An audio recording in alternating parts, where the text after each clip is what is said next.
Hi good morning सत श्री अकाल आदाब नमस्कार ते वनक्कम ते जय हिंद ते ਤੁਹਾਡਾ अपना डॉक्टर आ गया ਤੁਹਾਡੇ सामने।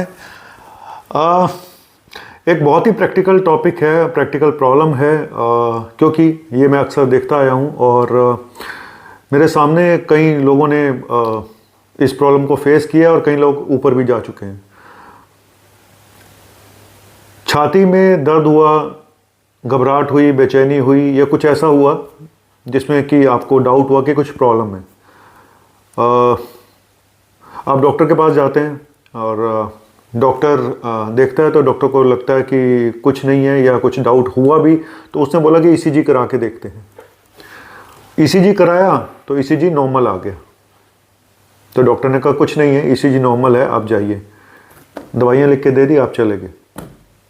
लेकिन अगले दिन खबर आती है कि मरीज इस दुनिया में नहीं है। वो सुबह उठा, टॉयलेट गया और ख़त्म। गलती नंबर 1, पहली चीज़ यहाँ पे।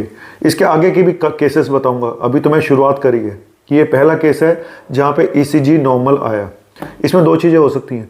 एक तो ईसीजी नॉर्मल था, क्योंकि मैंने पहले भी बोला हार्ट अटैक के 1/3 पेशेंट में पहला शुरुआत का ईसीजी नॉर्मल भी हो सकता है, नंबर 1।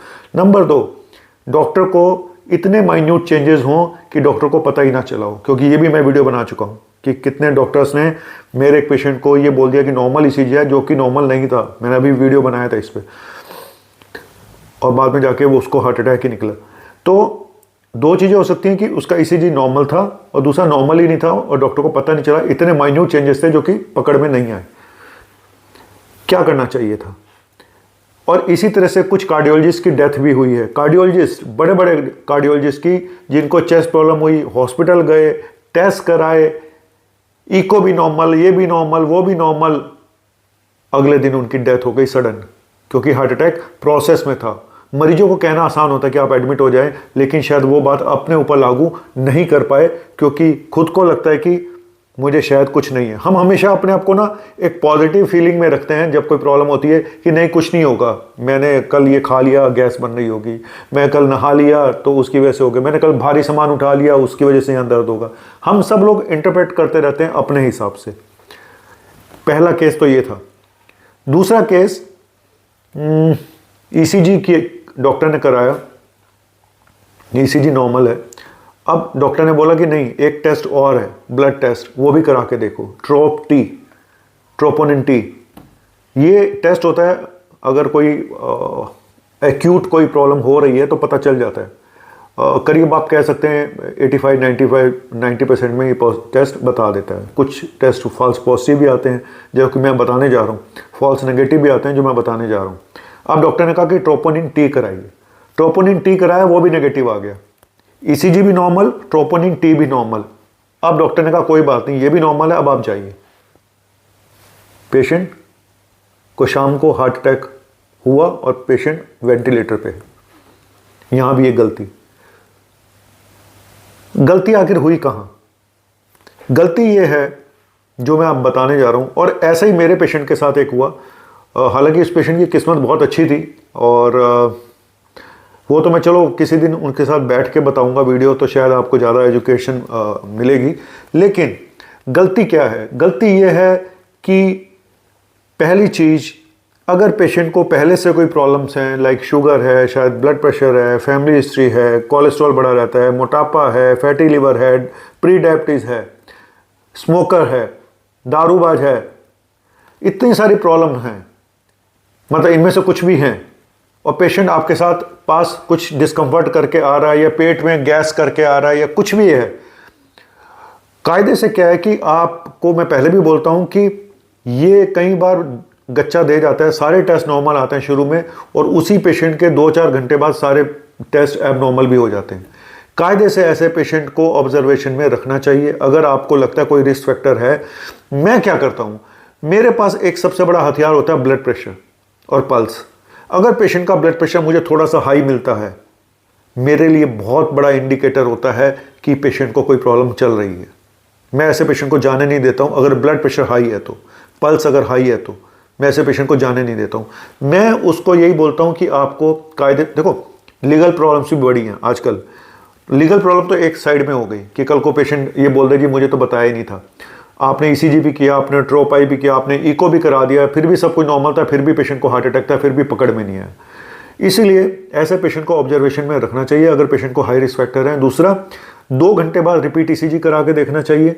और अगर पेशेंट का बीपी हाई है, एक गोली अगर हाई है, अगर 140/90 से ऊपर है, ठीक है, तो एक गोली सॉर्बिटेट की 5 mg की या 10 mg, पहले 5 mg की देके देखो, जीभ के नीचे रख दो।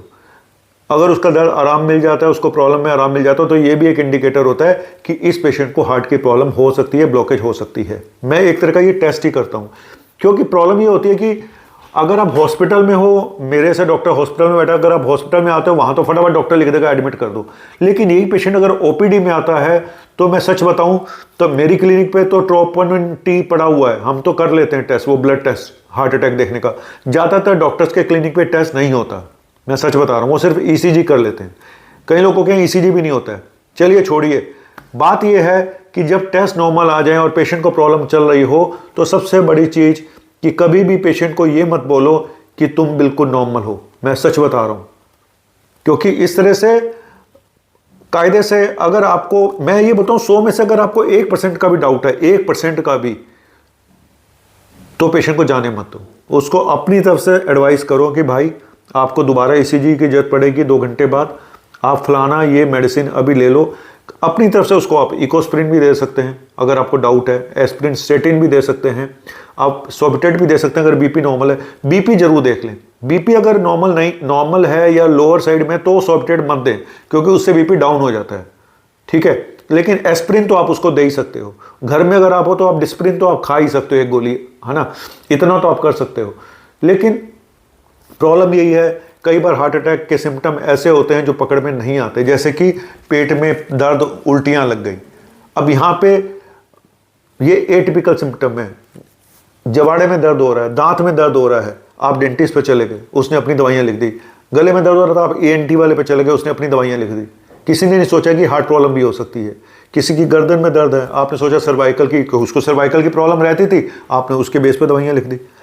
तो बात यही है कि हार्ट प्रॉब्लम एक ऐसी प्रॉब्लम है जो बड़े बड़े खिलाड़ियों को गच्चा दे जाती है। जैसे मैंने बताया, कुछ कार्डियोलॉजिस्ट की भी डेथ हुई है जो खुद को भी डायग्नोस नहीं कर पाए। खुद को डायग्नोस करना बहुत मुश्किल होता है, क्योंकि हम हमेशा पॉजिटिव रहते हैं अपनी हेल्थ को लेके। हमें लगता है हमें कैसे हो सकता है, हमारा ECG भी नॉर्मल है, और हम डरते हैं, हम डरते हैं ज़्यादा डीप में जाने से, सच बता रहा हूँ। लेकिन शायद कहते हैं मुकद्दर का सिकंदर वही होता है जो डरता नहीं है। तो डरो मत। और डॉक्टर को भी बोलूँगा कि आप एकदम से ये लिख के मत दे दें कि कुछ नहीं है। पेशेंट को इतना बोलिए कि आज का दिन तू रेस्ट कर, आज तू कहीं नहीं जाएगा, आज तू रेस्ट कर। अगर तू एडमिट नहीं हो सकता ऑब्जर्वेशन में तो रेस्ट कर, ठीक है। और मैं क्या करता हूँ, मैं तो पेशेंट को वहीं बिठा देता हूँ, आधा घंटा, 1 घंटा, 2 घंटा, गोली देकर सॉफ्टेट की दे दी और एक एस्प्रिन दे दी, वहीं बिठा दो। ज़्यादा लगे तो उसको बोलो कि 2 घंटे बाद दोबारा टेस्ट कराना है, फिर ECG फिर दोबारा कर दिया। ट्रोपोनिन टी भी दोबारा करना हो तो कर दो, क्योंकि ट्रोपोनिन टी भी कई बार ऐसा होता है जो एक टेस्ट में नहीं आता, 4-6 घंटे बाद पॉजिटिव आ जाता है। तो कायदे से बहुत क्लोज ऑब्जर्वेशन चाहिए, नाक कान दिमाग सब खुला रहना चाहिए। पेशेंट का बीपी अगर हाई है तो आपके पास एक ये डाउट बढ़ा देता है। और पेशेंट को अगर हाई रिस्क फैक्टर है, शुगर है, मैं जैसे पहले बताया, शुगर है, बीपी है, स्मोकर है, मोटापा है, प्री डायबिटीज़ है या डायबिटीज़ है ना, तो उसका कोलेस्ट्रॉल बढ़ा हुआ रहता है, तो बॉडी लैंग्वेज से बहुत कुछ पता चल जाता है, मैं सच बता रहा हूँ। तो कायदे से आपको उस पेशेंट को ऑब्जर्वेशन में एडमिट कर देना चाहिए।